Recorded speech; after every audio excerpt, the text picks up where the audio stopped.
Well, I first got in politics because in the school board. I felt that the school in West Chicago was antiquated. When the superintendent, who had about 50, 60 teachers, on payday goes out and he passes out the paychecks to each one individually, you wonder what else he's got. Doesn't he have anything else to do? And then as far as the school board, as far as their salary, he would say, well, I got your $300 raise this year and everything. There was no rhyme or reason on the pay schedule. And not only that, but Tim was in school, and they didn't have a speech correction. He says, every teacher we have is a speech correctionist. They all have perfect English. Well, we had a woman who lived across the street named Mrs. Leslie, who had a speech impediment, and she taught the early grades, so I knew this wasn't true. So I ran the school board. I was encouraged by Bob Deese to run the school board because they needed a catalyst there. They had 2 or 3 people on there, and there's 7 on the board. They needed 4. And when I ran, I beat a fellow named Keith Lee Cantor, who had been on there 15, 16 years, and I beat him about 900 to 250 or 300. What year was that? That was in I believe it was in the 50s. I don't know exactly. Okay. Could be 54, 55, after I moved back from Waterman. And that's where I started. Then I think because of my grandfather's background, being a Democrat, I remember I used to listen to Roosevelt's fireside chats. Yeah. We'd be sitting in the parlor, in the living room, and Uncle John would be there, and Ann Bynum would be there. And Grandma and Grandpa and him, we all be listening to Roosevelt telling us that everything's going to be all right, and this was during the Depression. I remember that, first memories of hearing that.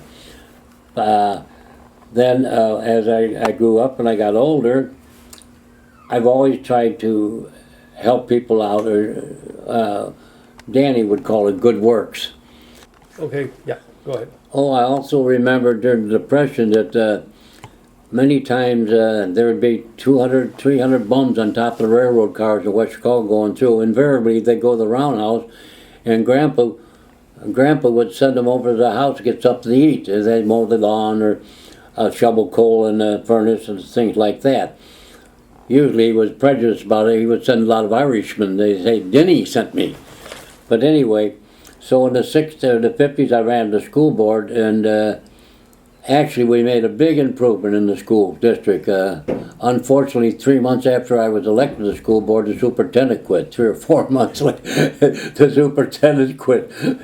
I guess we razzed him too much. This is District 33. His District 33. His name was Booth. We used to call him Bumpy Booth. So what did the school board do? Did it set teacher salaries and things? Oh, the curriculum, the whole thing. They influenced the curriculum as well. Oh, look, the whole business. Okay. Yeah. So you were... They were back in the... Well, I was teaching school over Wheaton when that happened. Yeah. So they were way behind on it. They didn't have speech corrections. They just all... What about the thing with the prayer in the school? That was in 62. That was banned. The what? Prayer in the school. Wasn't that banned in 1962? I don't know anything about that. So what I wasn't there. Oh, so you didn't have anything to do with the Gideons and... No. The Gideons used to... No, we never had anything like that. I was an extracurricular. No, we never had that. Okay. Well, they did have this. They had some religious services after school in some of the rooms after school. But anyway, so then I became interested in the Democratic Party after we straightened the school board, the school district out. I became interested in the Democratic Party. Tony Abolio. I ran for precinct committeeman. And what was that exactly, precinct committeeman? Well, precinct committeeman is a person actually who the voting districts are divided into precincts, and you vote by precincts. Yeah. And you're in charge of precincts. You get the literature out. You knock on doors. You encourage them to work for different election. For the election to vote for different people. So I was there. Tony Abolio asked me to run, and I ran against a fellow named Bill Rowe, and Billy Rowe, and Billy was about 10 years younger than I was. and he he was there, and he had, this was around 1962 or so, he had gone to President Kennedy's inauguration in Washington, D.C. He and the fire chief, Jim Hamlin.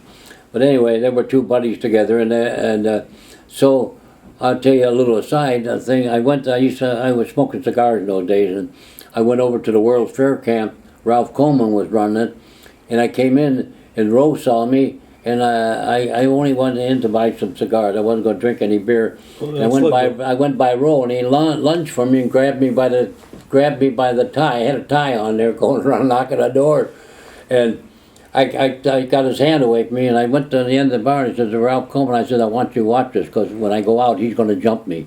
He's going to jump on me. He was probably half in the bag. Yeah. So anyway, I went out, and when I went out, I was eyeballing him and getting to measuring him up, and he came off the bar stool to swinging, and he missed me, and I hit him right on the chin, and he fell. He dropped for the count. He was only in his 20s then, this guy. Well, he was a lot younger than I was. I was in my 40s, I think. I tell you that. So anyway, I dropped it for the count. So this is after you beat him for the... No, this is before I beat him. I was electioneering, and I went over to there to get some cigars. You didn't like the competition. And at 5 or 6 in the evening, Yeah. went over to get some cigars, and I jumped on him. I started pounding him. I was hitting him, and his eyes started to bleed, and his nose started to bleed. I thought, well, he's had enough of that. And you got to get up. And the one guy says, you better not get up. That old guy will kick the hell out of you, So as I got up, I went over, I said, thank you, and the guy says, when he first started, he says, I was feeling sorry for you. He says, because you're a lot older than this guy. But after he got done with him, he said, I felt sorry for him. Mm-hmm. So I became the committeeman. He got him out of there, and I worked for the Democratic Party. It was when Goldwater ran against LBJ. That was in that year, 60. I think it was 64. Yeah, in 64.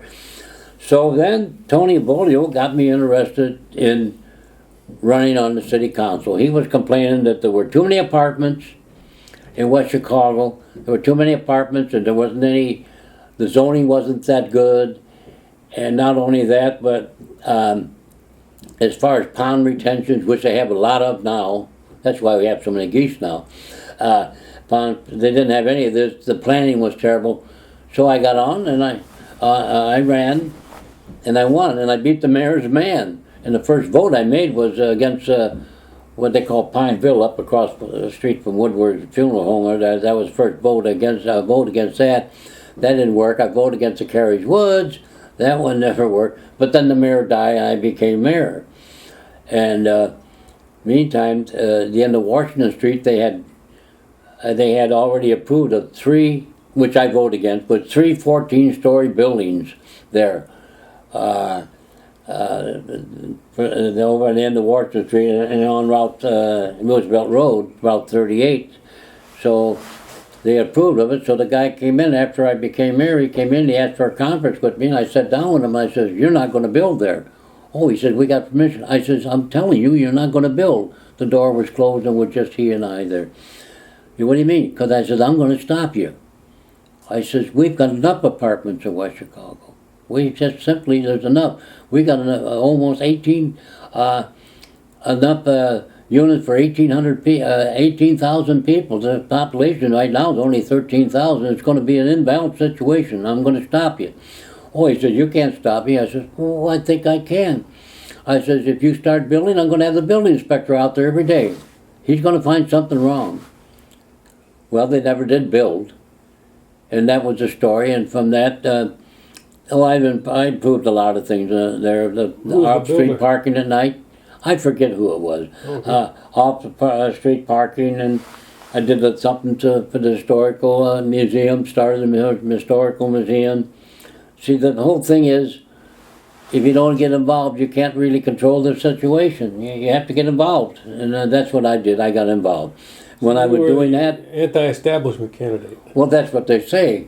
But then, you know, we used to, Bolio says, hey, we used to snipe at the mayor. Now you're the mayor. Now I said, oh, I are it, huh? I'm it now. I'm the mayor. So how'd you get elected mayor pro tem? Oh, the council voted for me. Yeah, but wasn't there some kind of a deal where it was between you and someone else? No. Oh, they weren't considering someone else. No, well, Reynolds, he wanted to run, but Reynolds was down in Arkansas visiting his folks when the mayor died. It was around Thanksgiving time. So they appointed me acting mayor or mayor pro tem, and I didn't really want the job. It was more fun sitting there and figuring out, second guessing people and trying to be positive sometimes too. So anyway, I said, look it. I said to Volio and a few of the guys who were, in the power structure, I said, look it. I'll serve as mayor, but I don't want to run for. I don't want to run. I want to stay as alderman. I only haven't been alderman a couple of years. I don't want to run. Well, they came to me in January when it came time, January, February, to fill the petitions. I said, we can't get anyone to run. And the businessmen, you see, Danny, you talk about the establishment, the West Chicago Press, the Chamber of Commerce, the Manufacturers Association, the Kiwanis, the Rotary, they were all against me. Well, and I beat them. And fire. Huh? And the police and fire. Well, the police were against me. Yeah. Well, not the fire department so much. Well, Hamlin, see, the fire department has always wanted to run the city of West Chicago. Now, they got a guy who was a commissioner in the fire department. He is the mayor now. So they finally got their wish there. See, they always wanted to run it. See, they want to run the whole thing. Why did the business establishment not want you? What? Well, they thought I was against business. Because I had been against the apartments. So that was retarded the development. Part of my platform was to close the city dump. Turned out later on it had all the thorium in it. The city dump was burning all the time down the end of National Street. Yeah. I had some ideas. If you're going to run, when I started knocking on doors, I thought, well, I just wing it, But that didn't really work, winging it. I had to I had to make a platform, and I did. Off-street parking, things like that. So anyway, the business community was, they put up Gene Wynn, who was an executive for AT&T. Although there were two other people running too, Mary Moore and Bob Burgess, but we figured we could beat them, but Gene Wynn was the guy that we had to beat. So anyway, they were against me mainly because the businessmen, I don't know whether they think I could handle the job or whatever it was, but... you won by 106 votes. Yeah, well, I beat them 1,000, whatever it was. Tom Fayetteville was campaigning. He made the signs, I remember that. Yeah, Fayetteville did. So why did Fayetteville want you to... Because he was a... later on I found out, he wanted an appointment on the airport board, and here's the thing. I appointed Gebhardt, my neighbor. I didn't know Fayetteville wanted an appointment on the airport board. I would appoint him, but later on he got the county to appoint him, and later on they canned the guy in charge of the airport, and Fayetteville took his job. The airport was the DuPage County. The tax revenue from the airport went to West Chicago. Oh no, it didn't. It went to DuPage County. It was a county airport. The county owns the airport. The county, and it brings you back to today. Today they're concerned today about Obama owning the banks and everything. He says he doesn't want to. Well, during World War II, the government owned a lot of buildings. They almost took over General Motors. They owned a lot of buildings. When the war was over, they gave everything back. And one of the things they owned was the DuPage County Airport. They got that, and they sold that to DuPage County for $1. They sold all that land for $1. What about the industrial park? Did you help develop the industrial park? I didn't help develop them, no. The Jack Downs had done that. But the one problem with the industrial park, Stan, was that most of it at that time, north of Hawthorne Lane, was in the St. Charles School District, which meant 80% of the tax revenue from the industrial department went to St. Charles School District. Yeah. Okay, wait a minute. Yeah, okay. Can you stop? Okay, go ahead. What was the question again? You asked me about the... Industrial park. Industrial park? Well, Jack Downs had set that up. Yeah. But they set up the industrial park up. There was no pond retention areas, and I was responsible for the first pond retention area. Later on, they had build a big one on Hawthorne Lane, which you can see today, to drain the whole thing off because this was on the floodplain. They built the industrial district on the floodplain of Hawthorne Lane. Yeah. They built it at Harvester Drive. Downs uprooted that old Pioneer Cemetery too. Yeah, well, we'll get to that. Anyway, that, yeah. But anyway, what happened was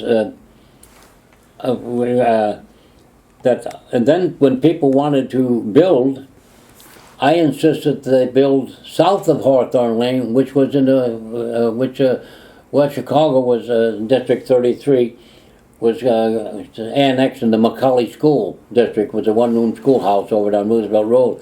So that industrial district, taxes would go to District 33, which represented all of West Chicago.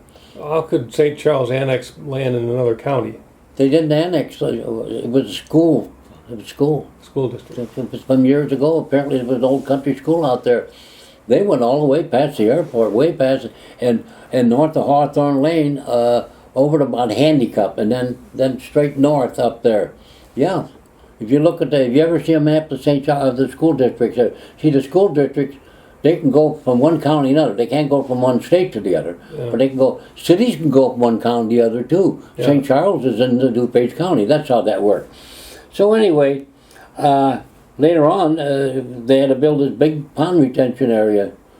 Mosquito Abatement District of Winfield Township, they had a number of people got together. So they had to drain the place out because it was built on a floodplain.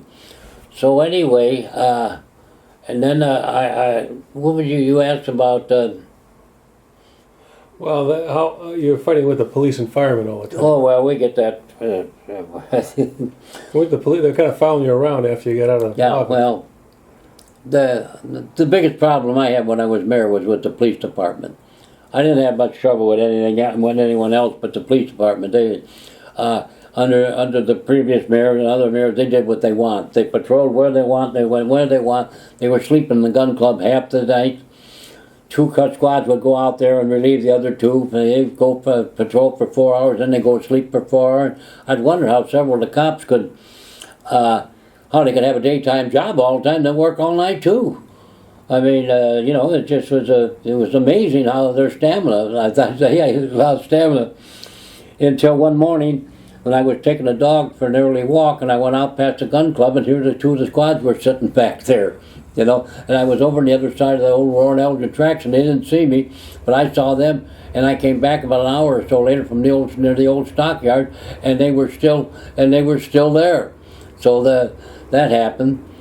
Plus the fact that when I was mayor, I had a garden out there on the corner of Route 59 and 64, and I'd go out there early in the morning, and I'd watch it. Here's 2 squad cars coming down, going west on east on Route 64, turned right on 59, and apparently they went down to Route 38 and turned right on 38 and then come back up Crest Road, because about a half hour later I saw them again. And when I got up there about, I think about 5 o'clock, 4:30 or 5, with the hot summer day, just, you know, after I got elected mayor, and I figured it out. The chief of police was checking their mileage. They'd been sleeping all night in the gun club, most of the night, half the night, and they were making the mileage up by going around the horn doing that. So we stopped that, see. Well, let me tell you what, the police department, we had a lot of problems there. This one cop used to go up on Oakwood Avenue there. He visited this woman up there, and her husband was a voyeur. And I'll give you the cop's name. His name was Gary Dye. He would go up there and he'd pull the squad car in the backyard up on Oakwood Avenue, and they would open the door. The husband would open the gate, and Gary would put the squad car in there. The guy who lived next door, Bobby Lyman, told me about it. We tried to catch him, but we didn't do it. We couldn't catch him. And he would go in and he would be messing with this guy's wife. Well, this guy's wife was watching. I guess it's a French word called voyeur. Anyway, that was one of the things the cop did. Another thing the cop did, we had one guy who specialized in domestic battery. What happened was, if you had a wife and you beat on her or something, then he'd go there and say, look, you got to get out of here. I'm not going to take you to jail. I'm going to give you a break, but you got to get out of here for the night, or a couple of nights. Well, about 12 o'clock or so, he'd come by and commissarize and comfort the woman.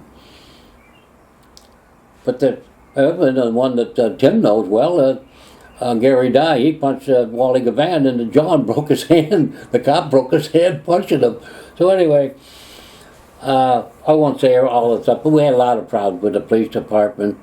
But They didn't have the gang trouble we got now in West Chicago. no, this is coming from the Hispanics. The gang is So now the police department's pretty clean. Yeah, well, they still got Malcolm on there. He's a bad actor. They've taken him off the street. They used to have Louis Israel. I have one cop that tells me, Tom Fessler, patrolman, says that Louis Israel has the best gun collection, handgun collection in Wisconsin, because he fought. When you take a handgun, they certify that it has to be destroyed. You know, that it's destroyed. He certified it was destroyed. It wasn't destroyed, and he'd keep it. He's got it there.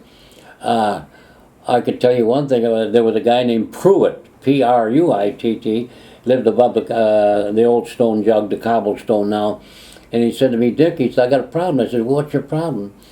Well, he says, I have a 25 millimeter gun. He said, I caught this Mexican upstairs with my daughter. And he said, I shot it up in the ceiling. I shot him up the ceiling. I didn't shoot at him. I shot the ceiling, and the people downstairs called the cops, and the joint called the cops. So he said they came, and they charged me with discharging firearm in the city limit. So he says, here's a paper I happen to judge. I've gone to the police department. I can't get my gun back. I said, what? You can't get your gun back? He says, yeah, I can't get my gun back. Well, I said, I'll see about it. So I saw the chief of police. I says, what about this? Oh, he says, we'll take care of that, Your Honor. You know, we used to call politicians Your Honor, whether they were honorable or not. You know, if it's Your Honor, we'll take care of that. I said, well, okay, I want to see this done. Well, Pruitt came to me 2 weeks later. He hadn't got his gun back. I said, what's going on? So I called the chief of police, and he said, we got a problem.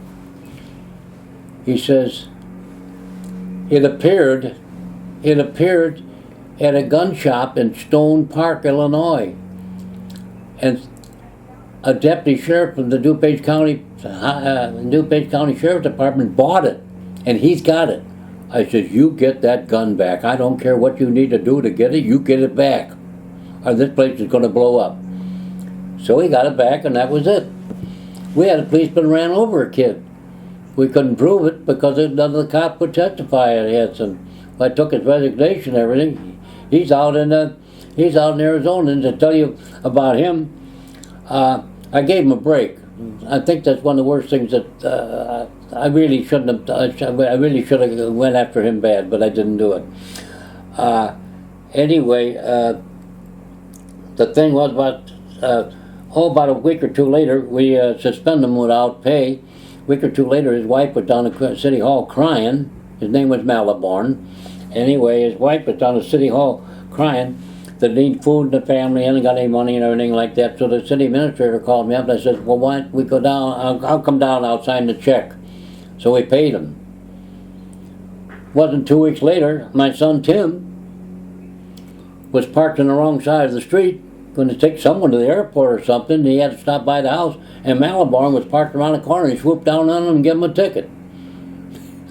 So, well, let me tell you about the cop really got mad at me about the union. They wanted to have the union, and I wasn't against the union because I belonged to a teachers association in Wheaton, which they say is a union, but really wasn't a union as far as I was concerned. They never really did anything, you know, to help you out much on wages. They negotiated, but they were outflanked regularly by the school board's attorneys. But anyway, so I met with a couple of the cops, and I said, look, I said, I'm not against the union. My grandfather was a union organizer in the coal mines. I said, I'm not against the union. But I want to tell you this now. I'm not going to recognize the union now. I'm only the mayor, acting mayor. I might not get elected. I don't want to encumber to the next mayor. It's that simple. But I will promise you, and I hardly ever promise at all, I will promise you that if elected mayor, I will work actively to recognize the union. Okay, they said fine. It wasn't 2 weeks later at City Hall. I go down to City Hall, and the cops' wives and girlfriends are picketing me at City Hall about having the union. I said, look, you come in here, but you're going to keep these placards and signs out. We don't want them up here. You want to come up, fine. If you have a spokesman, you want to talk for 5 minutes, you may do that. And they did. And then after I was elected mayor, elected mayor, I recognized the union. Well, then I had a problem with them. They were selling candy to make money. They were going to stores which sold candy and insisted the store sell their candy. So I stopped them from doing that. Well, they didn't like that too much. But I had a lot of problems with the police. I went to a couple of police. I went to the old chief of police I used to play football with. I'm not going to tell you on camera what his problem was, but he had a problem. He had a problem, a big problem. And I eased him out, and I did it in a nice way, and he got a job over to the sheriff's office, and a year later, I'm not going to mention the chief police name, but he was shaking people down, 10 of them. Alderman Labolio came to me and said, look at this, and it said, I arranged the name, and I said, oh my gosh, what's this? Yeah, these guys are saying, and they're going to the state's attorney, and they're saying that he shook them down for $75, Boyd, for the chief. Well, anyway, I got him a job over the bailiff's office and everything right, in the sheriff's office as a bailiff, and he was such a congenial person that a year later he was chief bailiff and he was playing golf with the chief judge. So I helped him out up there too. The chief judge of what? Chief judge of the courts in DuPage County. Oh, right. Yeah. So anyway, I guess that was a do-gooder position. And when I was mayor, I started the West Chicago Boys wrestling program, and I started the West Chicago Boys football program. And that was before you were mayor, the football. The football was before I was mayor. The wrestling too. It started in 67, 68. Yeah, the wrestling. Yeah, and then I started the wrestling program. And because the junior high dropped sports. Yeah, they dropped the sports, and so I went down. I borrowed some money and bought the uniforms from the from the junior high for the football program, and we started it. And I guess it's running in the Park District now, but it's a peculiar thing. I started the wrestling program mainly because my son Tim was wrestling, and Tom was eligible to wrestle. He was it was for people in grade school. And we had a very successful program. We won the state AAU amateur championship a couple times. And then I found out later on, I never charged anything. I charged them $10. And if they couldn't pay, the kids couldn't pay, and then I got donations to cover them. But I just found out recently that there's a fella who has a wrestling program now, named Hector Gomez, very successful out of Carroll Stream, which feeds into Glenbard North, which almost takes the state championship a couple times, that I used to charge the wrestlers $10 to cover their insurance, and just covered, and Hector Gomez charges $185 for each one. But I did it because I thought it was a good thing to do it. I thought it was a good thing to do. What was your problem with the fire department? What do you mean they're trying to run the city? What does that problem mean? with the fire department was Hamlin. Oh, I'll tell you what. Hamlin and Rowe were precinct committeemen. Yeah. Although Hamlin was in the fire department, he was a precinct committeeman, Democrat precinct committeeman. And I found out that we had some fundraisers for the Democrats, like we'd have a dinner, and they'd raffle off television, and I'd buy tickets, $25 or $30 worth of tickets, It cost me money to be Democratic precinct committeeman in DuPage County, which was a Republican county. So anyway, found out later on that Hamlin, who was appointed by the fire board, which is appointed by the Republican supervisor in the county, not elected. Now he was elected, but no one in the fire department was elected. Hamlin would work with the Republicans, because Charlie Kalin was a Republican. He would work with the Republicans to get him in an election. Meantime, he was the chairman of the Democratic Party. Who was Charlie Kalin? Charlie Kalin was a supervisor for District 5 in the county board. Okay, and that was in West Chicago. In West Chicago, Winfield, West Chicago, Warrenville. Mm-hmm. Also, by the way, one time I ran for county clerk. I won 10 precincts, township clerk. I won 10 precincts up West Chicago, but I lost 4 in Warrenville, and I lost election because I didn't know anyone in Warrenville. One guy said, we got a maid over there. I said, what do you mean? Well, he says the guy that's running is the name Ruzika. He's a druggist over there, and no one likes him over there. Oh, I says, that's so? I said, well, yeah, I'd like to have you do some work on the doors. And the guy said, oh yeah, we're working everything. I found out later that Ed Ruzika was one of the nicest guys around, and he was a druggist, and he'd get up at 2 in the morning if you were out of medicine and open the drugstore and give you your medicine. Now, how can I be a guy like that? I come out of West Chicago about 200 or 300 votes ahead. He was a Republican candidate. Yeah, he was a Republican. I come out of West Chicago. I come out of West Chicago 2 or 300 votes ahead, and in the first precinct, to report out of Warrenville, I lost by 200 in one precinct. So that was they hadn't elected any county officials. That was before I ran for alderman. The alderman program was easier because I didn't run as a Democrat. But the reason why the fire department was on, Hamlin got the fire department against me. He got the guys. The fire department was very political. Hamlin has 2 or 3 of his nephews working there. His son works there, and now he has a grandson working there. He's still in charge? No, Hamlin died a couple of years ago, a year and a half or so ago. Yeah, I went to school with one of his sons who's in the fire department. That's the guy. He's the fire chief now? No, he's not the fire chief. But he's the same guy who, a guy named Bowen lived up in Elmwood Avenue, told me his wife had him in a school over in St. Mary's. He could hardly read or write when he was in 8th grade. Yeah, he was in special ed with Joe Walter when. Okay. He was whatever. He wasn't very bright. He wasn't very bright, but he's an assistant fire chief or lieutenant now, and making $80,000 a year, I hear. Oh, so they make big bucks. Oh, they got it made over there. But no one's elected. Who's the chief? I don't know who the guy is. But here's the thing. The Days were in there too, and yeah, the Days and the relatives all. Days are good people though. And they had the 66 gas station there. Yeah, you can't rap the Days. The Days always been a good family. They're a good family. But you see, the fire department used to do it this way. Whenever they had an opening, they never advertise it. They'd post it on the bulletin board inside the fire department, and no one else got in the fire department but the firemen. So they always got their own relatives in there. It's nepotism gone wild, and these same guys are complaining about Chicago when they're doing the same thing there, right on their nose. No one is elected. The fire chief or any of these guys, no one's elected. The commissioners, whatever they have, who runs the fire department, appointed by the county, the supervisor elected. But now, who's on the county? Who's on there? Reynolds, who used to be mayor, who's a prominent Republican. Don Hensel, who used to be a state senator on the Republican Party. He's on the fire board, and I don't know who the third one is, but it doesn't make any difference. This is the West Chicago Fire Protection District. Yeah, West Chicago Fire. But they do have to go out and fight fires every once in a while. Well, sure they do. Sure they do. But what the story was, so we had a run and fight with it. They got one of their own mayor. One of their own is mayor now.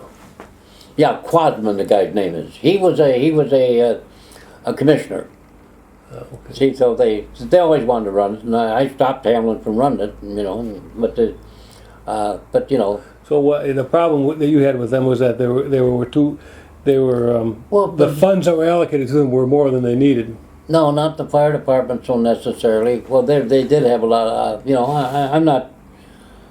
I don't know that much about firefighting. I don't know anything about it, so I couldn't say. The only thing I can say is there was no oversight to the fire department. Oh, okay. There was no oversight. There was no accountability to the fire department. Only to the Republican supervisor in that district. Then he got the firemen to work for him. They weren't answerable to the city government? No, they weren't. They used to be. Because it was a separate district. They were part of the city government, but they petitioned to start a district. And they started a fire district. Why? Why? So they could get out from under. Yeah, so they could get out from under the city. Because Jack Downs, the mayor before me, he was holding them down. He thought he was holding the police department down, but he didn't hold them down. In what way was he holding the fire department down? Equipment, promotion. He wasn't giving funds for the equipment. Yeah, he was in charge. He was in charge of the. He was in charge of the budget. It was on the budget. It was on the budget.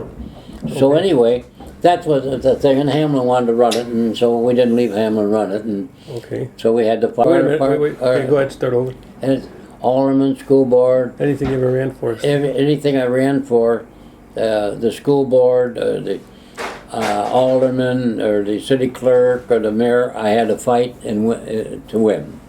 I Yeah. always had to fight It's to all do it. about power, isn't it? And no, I mean, these guys, they want to. I never misused my power. I never did. What about the police? What was the problem with the police department? Why were they bugging you? Well, they were because I was because I went to a couple chiefs of police because they weren't doing their job. How weren't they doing their job? Well, they're sleeping half the night, stopping young girls for traffic, and then asking for their phone number. If they give them their phone number, if they didn't give the phone number, they gave them a ticket. One ran over a boy. All the young kid. So what do you know about the police department now? I don't know anything about it. There's only one guy there. They have a big gang task force. Huh? I know they got a pretty big gang task force. I don't know. The second biggest after Aurora. Ryan, your water's boiling. All right, I'll stop here. What is this? Now, Weimer, the editor of the West Chicago Press, Press. when you left office, he had analyzed your tenure as mayor. He was a little bit hard on you, I remember. Well, Weimer was never for me in the first place because he was before Jack Downs. Jack Downs apparently Jack Downs had quite a stature. You know, I mean, dressed spick and span, with a suit all the time. Friend of business. Yeah, friend Destroyer of Pioneer graveyards. A friend of business. What we have. Anyway, Tell the story about the graveyard. Yeah, but wait, I get Okay. about why the thing there. See, so I had a lot to do about straightening things out a lot, and I did straighten a lot of stuff out. And the Weimer was against me. Actually, the West Chicago Press was against me. And tell you a funny thing about the press. I had a couple of people who were going to support. They said, "We'll support you." They said, "Well, we're going to vote for you, but we really can't say electioneer for you."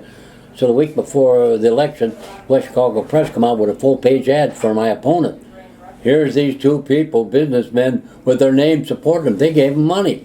They gave them $50. I spent $150 of my own dollars, our family's dollars, to get elected mayor. Oh, Tom Faywell donated the poster and everything. But all the help was donated. I didn't. But anyway, yeah. Well, Weimer. Actually, what happened was some of the aldermen I had would bring up things that Jack Downs had done, like the flooding and all that stuff like that. And they were always talking about skeletons, about the closet. Weimer didn't like that. He didn't. Like kickbacks for industrial.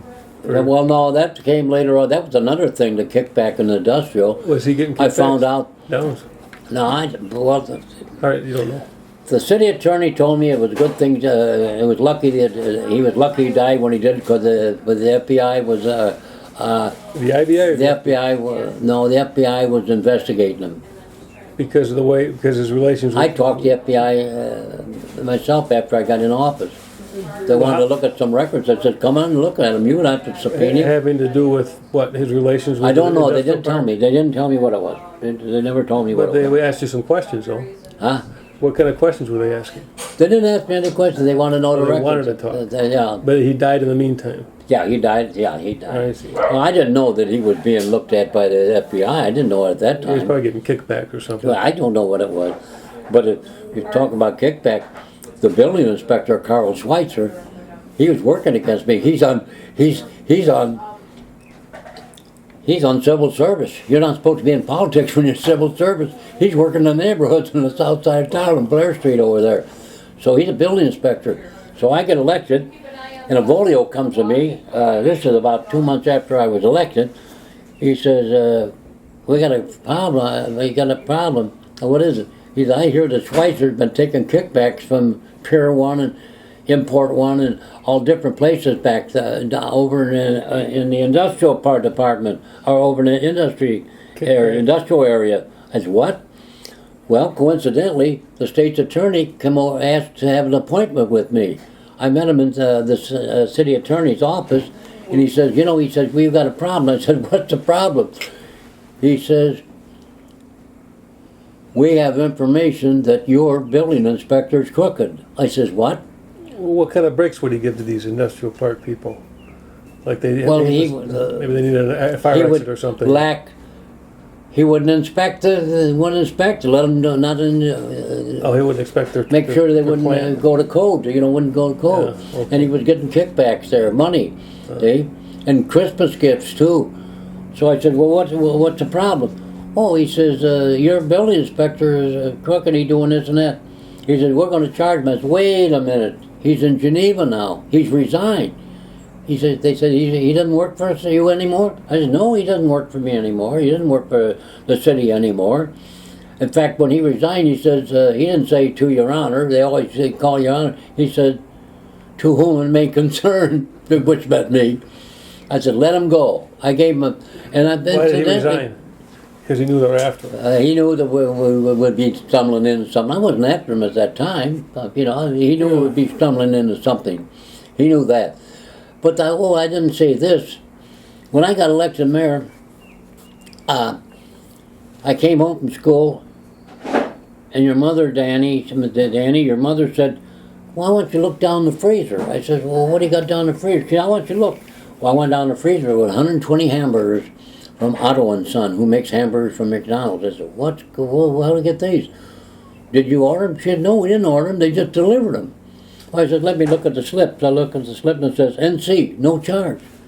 So I called the guy up and said, well, I said, I didn't order those. Oh, he says, this is a complimentary box for the mayor. He said, we've been giving the mayor and the police department these regularly. I said, what? I says, you come over here, and you pick these up and take them back. Well, he says, this is highly unusual. I said, well, I don't care whether it's unusual or not. So he comes over and he's telling me about this and that. I said, what? Yeah, the police department said. I said, you're going to stop that right now. But you know what? Later on, they were building on, and I had to have a vote on it because that part was in there, McQueen, and I had a vote on. So you see, if I had accepted the hamburgers, that had me for a box of hamburgers.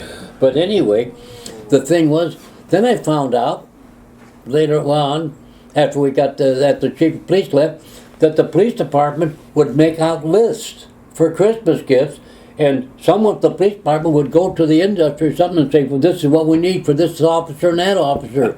And they did that. What, cash or products? No, products. Oh, booze. Yeah, they like to have booze. They were hot on booze. Oh, yeah, they had all that stuff. I tell you, Dad, it was rotten. It's just a small city, too. What about the cemetery, the Pioneer Cemetery, the old cemetery? Oh, well, that was an outfit there. The guy was I forget what they call that one. That's east of 59. That cemetery, by Gary Mill and Route 38. Yeah, it was the first they had the vote. In the county, almost. They had the vote. Had a vote. It was annexed. They had to annex it. They had to annex it and put it in the city, and we had a vote. And I voted against that too. That apartments too. All the apartments, but they're there on the bend of the river behind Pal Joey's. No. Not the one. Oh, on the other side. Yeah, behind Pal Joey's. You're right. Yeah, there's two. Behind two. First one was Carriage Woods. The other one, I forget what they named it. Yeah. It's got a little strip shopping center there. That's where the cemetery. So when they were talking about, what are you going to do about the cemetery? It was a pioneer cemetery of some old farmers who apparently lived on Gary Mill Road. Well, that's where Erastus Gary settled. He was he was the guy that started the whole. Yeah. He was the father of Judge Gary, the founder of Gary, Indiana. So anyway, I said, what are you going to do about the cemetery?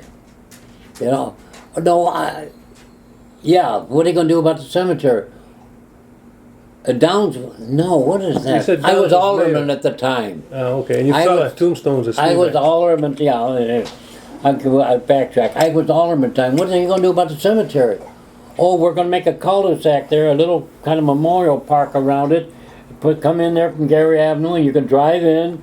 And by the apartment, you can drive around, and we're going to save those. There were 12, I think, or 14 grave sites there. It's very historical. Well, look what they did to the historical place. In the 1830s. Look what they did to what they did. Look what they did to next to the city hall. Yeah. But anyway, that we had there, the railroad. What about the cemetery? Anyway, so They said they're going to do that, so I didn't pay any attention to it. I was on the losing end. Peterson and Lavolio and me were on the losing end. I didn't pay any attention to it. They were building the thing and everything. I never paid attention to it. Until when I got to be mayor, I started nosing around, and across from Spivak, I'm looking in this building there. It's a landscaping place now, Grant and Power Landscaping. I'm looking, and in the basement there's these tombstones, the tombstones from the cemetery. Yeah. Apparently they pushed the bones and everything into the floodplain towards the DuPage River, and they took the tombstones and they put them down the basement, down to this house there, which is still there. And that's the old Pioneer Cemetery. Right. Well, I'll let Terrible. I'll let you eat. Terrible. It won't take that long. Go ahead. Ask the question. Okay, what about the Bicentennial Park? Well, you were grievously wronged. Ask the question, you didn't answer it. Well, it didn't really mean so Park. much. Okay.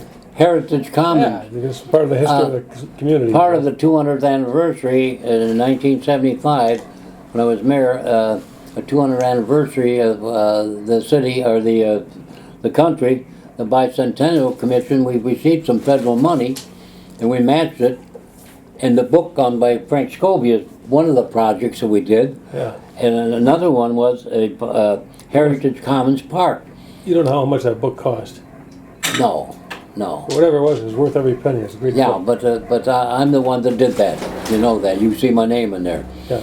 But anyway, the thing is, we had to go. We found a caboose. We finally found one with a Burlington. We paid to have it shipped over to.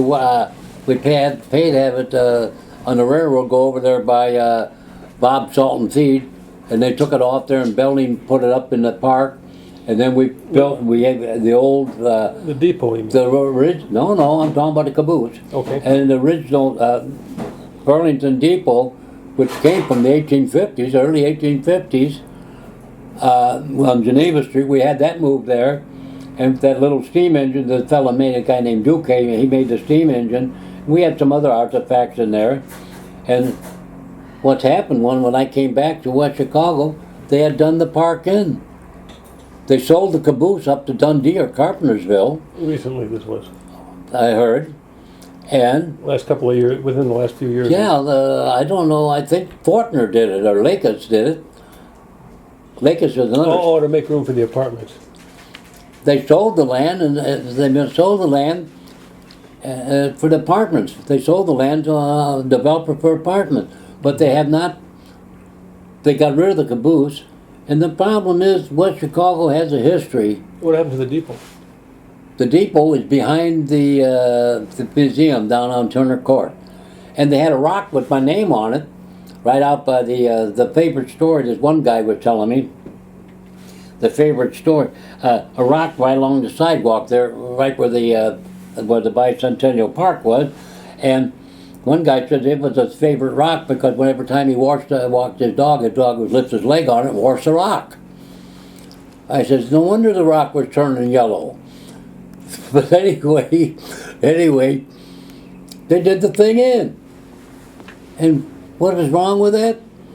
That's the vital history of West Chicago. There's just, you can go to the cemetery, there's name after name. Fessler, Burkus, Nayland, my grandfather, Brother Brown, Utex, name after Brakeman, guys working on the section, firemen, trainmen, engineers.